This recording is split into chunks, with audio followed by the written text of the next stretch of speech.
two sources P and Q produces note of a frequency 660 Hz each. A listener moves from P to Q with a speed of 1 meters per second. If the speed of the sound is 330 meters per second, then the number of beats heard by the listener per second will be. Here two different sources is there.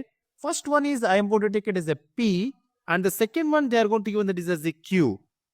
And the frequency produced by these two notes is that is a 660 Hz.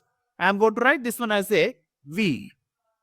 A person, one of the person or listener is going to walk in this direction from P to Q with the speed of 1 meters per second. Then the number of beats heard by the listener per second will be what we need to find. Here the number of person, the person whose speed is equal to 1 meters per second, I am going to denote this one with their, that is V1. V1 is equal to 1 meters per second. And the speed of the sound, they are mentioned it is 330 meters per second. That is, I am going to take it as a V. That is a small v I will take. Small v is equal to 330 meters per second.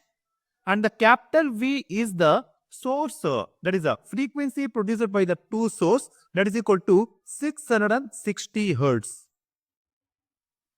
Then, the apparent frequency due to point P, that is given by V dash.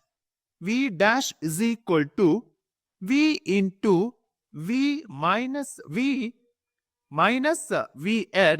divided by V, and the apparent frequency due to the Q is V double dash, that is equal to V into V plus VL divided by V.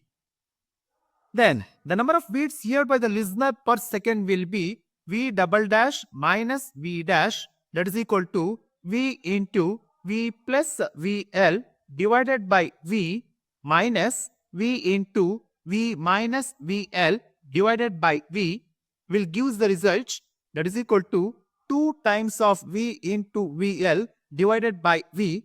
By substituting the values, we get 2 into 660 into 1 divided by 330. By simplifying, we get the value 331 times, 332 times, 2 into 2 into 1, that is equal to 4. That means the number of beats heard by the listener per second will be 4. Option A is our right answer.